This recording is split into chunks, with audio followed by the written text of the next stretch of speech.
Jangan lupa subscribe. Jangan lupa subscribe. Assalamualaikum warahmatullahi wabarakatuh. Jumpa lagi dengan saya Bustaminarda, sahabat BN. Tampaknya kali ini Joko Widodo harus menerima kenyataan keok di tangan Anies Baswedan. Cawe-cawe Joko Widodo untuk mematahkan langkah Anies Baswedan menuju Jakarta 1 pada Pilkada Jakarta 2024 ini belum membuahkan hasil. Keinginan Joko Widodo untuk membawa mantan Gubernur Jawa Barat Ridwan Kamil ke Jakarta berpasangan dengan anaknya Kaisang dan mencoba mempengaruhi partai-partai agar tidak mencalonkan Anies Baswedan kelihatannya patah di tengah jalan.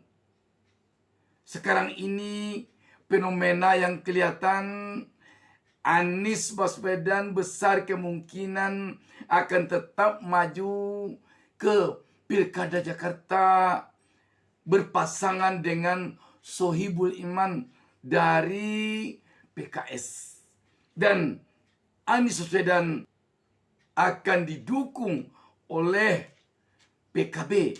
Sohibul Iman akan didukung oleh PKS. Dan Nasdem besar kemungkinan akan mendukung pasangan Anies Baswedan Sohibul Iman. Ini menarik sekali sahabat BN, percaturan politik ini adu strategi, adu taktik, saling mengintai antara kekuatan Anies Baswedan dengan kekuatan Jokowi tampak semakin hari semakin panas dan semakin sengit. Anies yang didukung oleh rakyat Jakarta tampaknya sulit dibendung sekarang ini. Sebab ketika PKS mencoba melambungkan nama Sohibul Iman dari partainya sendiri untuk maju sebagai cagup dengan isu meninggalkan atau mengkhianati Anies Baswedan, rakyat Jakarta bereaksi, memberikan malah ancaman kepada PKS bahwa PKS yang selama ini didukung oleh rakyat Jakarta sehingga mendapatkan kursi terbanyak pada pemilu 2024 ini tak lain tak bukan adalah karena efek dari Anies Baswedan. Sahabat BN, permainan politik ini benar-benar menarik untuk kita perhatikan. Setidaknya langkah PKS akan memberikan peluang kepada Anies untuk Anies menjadi cagupnya PKS dan wagupnya dari PKS dapat kita lihat dari pernyataan jubir PKS ini. Orang melihat sosok Pak Sohibul Iman itu bisa diterima, ya, ketika memang pilihannya nanti apakah menjadi gubernur atau wakil gubernur. Kami tidak akan memaksakan, ya, dan tentu kita akan musyawarah, ya, dan pimpinan PKS tentu akan mengambil keputusan yang terbaik, dan saya kira nanti Presiden PKS yang akan mengumumkan. Jadi kalau kami jubir, ya tentu kami menyampaikan aspirasi dari kader, pengen Pak Sohibul menjadi calon gubernur, ya, tetapi nanti pada akhirnya komunikasi ini sedang dijalankan. Nah, jelas sekali di sini bahwa PKS tidak akan kaku di dalam menentukan apakah PKS yang cagup atau PKS yang cawagup. Kalau ini pernyataan PKS, berarti PKS bisa dikatakan 75% telah menyetujui Anies sebagai cagup yang diusulkan oleh PKB, sedangkan Sohibul Iman menjadi cawagup yang diusulkan oleh PKS. Di mana kita bisa melihat cawe-cawenya Jokowi kita saksikan ini. Kita main Jokowi values. Waduh, bukan Asian values. Bukan Asian values ya. Bukan Asian values. Ada apa nih? Jokowi lagi. Apa yang rame soal Jokowi ini hari ini? Ini kan pasca Pilpres, agenda politik paling dekat adalah Pilkada. Oke. Nah, ini kan dulu ya, ini kita berbicara kembali ke belakang dulu. Jokowi kan ingin sekali Pilkada itu dilakukan sebelum dia lengser dari jabatannya. Oh, sempat ada memajukan jadwal di bulan September kalau gua nggak salah itu ya. ya. Nah, tiba-tiba akhirnya jadi November begitu ya. Nah, meskipun November tapi Jokowi ini ingin tangan-tangan dia itu tetap berjalan untuk menaruh orang-orangnya di tingkat gubernur maupun wali kota dan bupati begitu. Jadi apa yang dilakukan Jokowi kali ini, ya kan? Kalau yang kemarin-kemarin sudah kita kuliti lah ya sampai ngelotok gitu kan, bagaimana cawe-cawe Jokowi dalam Pilpres. Nah, kali ini apa yang dilakukan Jokowi untuk cawe-cawe dalam konteks Pilkada? Ci atau Sen? Gua dulu ya. Bocorin nih. Jadi 28 Mei kemarin itu Jokowi memanggil lah para ketua umum partai ke istana. Ada 4, yaitu Zulkifli Hasan, PAN, Prabowo, Gerindra, Agus Harimurti Yudhoyono, Demokrat, dan Golkar, Erlangga Hartarto. Nah, di situ ada berbagai macam isu dibahas. Yang pertama adalah soal perombakan kabinet. Karena kan kemarin sempat hangat juga tuh di bulan Juni ini atau Juli nanti, perlu nggak sih adanya perombakan kabinet? Dan itu akan reshuffle. Dan kedua adalah soal IKN. Nah, IKN ini ya kemarin sempat dibahas sama kalian itu pas gue lagi cuti kan. Ini akhirnya si Pak Bambang dan siapa namanya yang wakilnya mundur. Dodi mundur. Lalu yang ketiga adalah soal pilkada di situ. Nah, pilkada ini mereka diharapkan bisa berjalan bersama-sama gitu kan di semua daerah agar nanti semuanya ini berjalan bersama-sama dan roda pemerintahan bisa dianggap lebih efektif kan. Karena misalkan ada khawatiran kalau misalkan daerah ininya nanti dikuasai oleh partai lain, nanti kan banyak ada resistensi lah di bawahnya begitu. Itu detail banget ya, Senci. Itu siapa yang cerita ke kita ya dan respon ketua umum partai itu seperti apa ketika Jokowi meminta beberapa hal itu tadi? Ya, itu kita sudah dengar sejak awal Juni ya informasi itu dari lebih dari 5 narasumber yang mengetahui langsung pertemuan itu dan kita juga sempat melihat ya chat antara informan dengan orang yang ada di istana gitu dan memang dilaporkan langsung dari istana gitu ya dan memang di pertemuan itu ada backgroundnya sebetulnya ya pertemuan 5 orang termasuk presiden itu jadi belakangan ini Gerindra dan Golkar ini agak berdinamika ribut gitu. Di koalisi sebagai koalisi Indonesia Maju ya. Untuk mengusung dalam pilkada. Jadi kan dulu presiden ini pengen ada koalisi permanen. Koalisi yang untuk pilpres itu dilanjutkan ke pilkada gitu ya. Nah, kemudian setelah disisir ternyata Golkar ini menguasai 80% calon kepala daerah gitu baik di tingkat wali kota maupun gubernur. Nah, Gerindra ini sedikit nggak terima karena kenapa? Karena di Jawa Barat ini kan Ridwan Kamil akan dikembalikan ke Jawa Barat tuh. Nah terus DKI juga Golkar dipegang Golkar, Jawa Timur bersama lah koalisi bersama.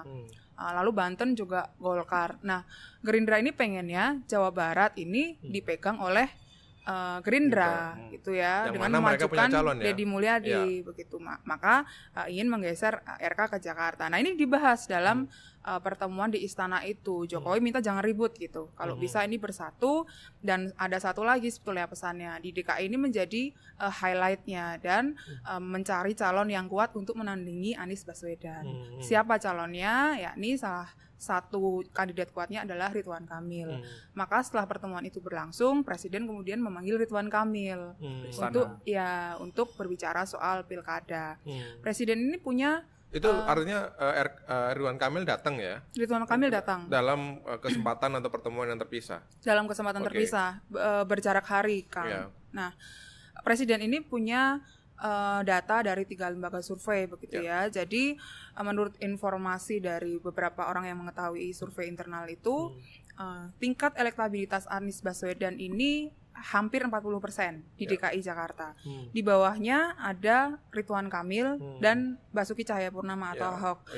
Gap antara Ridwan Kamil dan Anies ini masih 2 digit, belasan persen gitu. Nah, artinya ini 3 kuda pacu untuk yang DKI ya. Betul. Anies, RK dan Ahok ya. Betul. Ya. Nah, RK memang khawatir ketika dia bertarung di DKI. Kenapa? Karena harus berdarah-darah nih melawan Anies karena gapnya cukup tinggi ya gitu. Dan Anies Baswedan ini kemungkinan akan diusung PKS kan awalnya karena PKS sudah deklarasi juga gitu, dan kemungkinan untuk didukungnya PDIP juga besar gitu karena ada keinginan PDIP untuk melawan calonnya yang diajukan oleh Istana. Betul. Sahabat BN, semakin mendekati hari-hari terakhir masa jabatan Joko Widodo, semakin tampak taring kekuatan pengaruh politik Joko Widodo semakin meredup.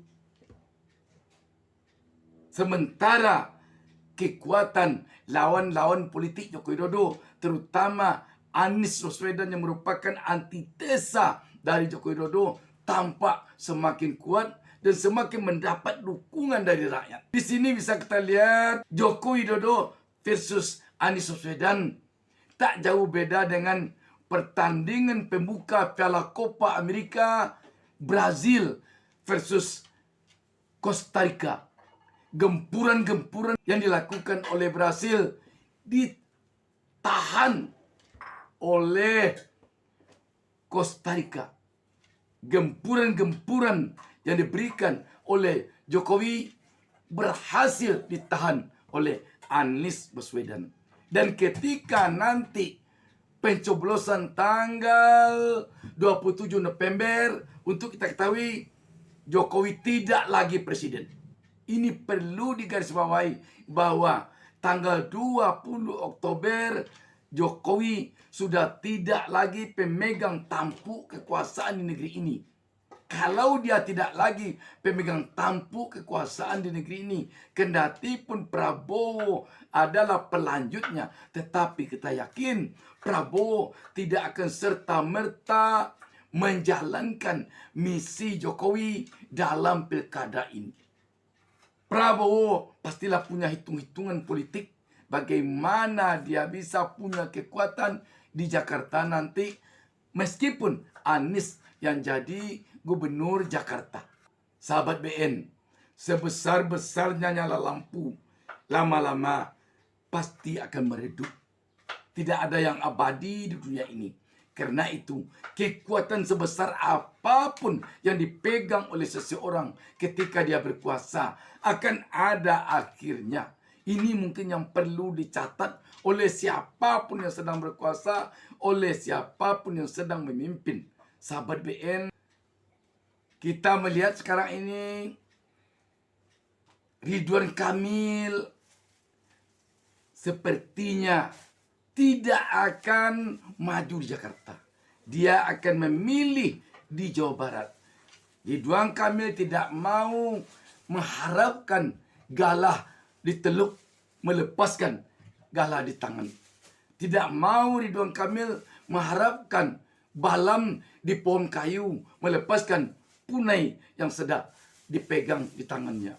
Dia tidak mau mengadu peruntungan yang belum tahu nasibnya, yang jauh berada di bawah Anies Baswedan elektabilitasnya di Jakarta, meninggalkan Jawa Barat yang sudah jelas rakyat Jawa Barat sebagian besar menginginkan dia memimpin Jawa Barat. Tidak mau tampaknya Ridwan Kamil mengambil risiko maju di Jakarta. Dampak daripada ini, kita mendengar kabar bahwa Kaisang tidak lagi akan disodorkan di Jakarta. Mungkin akan menyeberang ke Surabaya. Kalau tidak Ridwan Kamil, siapakah nanti akan menjadi lawan tanding Anies Baswedan? Kita tunggu bersama. Sekali lagi sahabat BN, inilah agaknya kali pertama seorang Jokowi keok di tangan Anies Baswedan. Demikian, wassalamualaikum warahmatullahi wabarakatuh.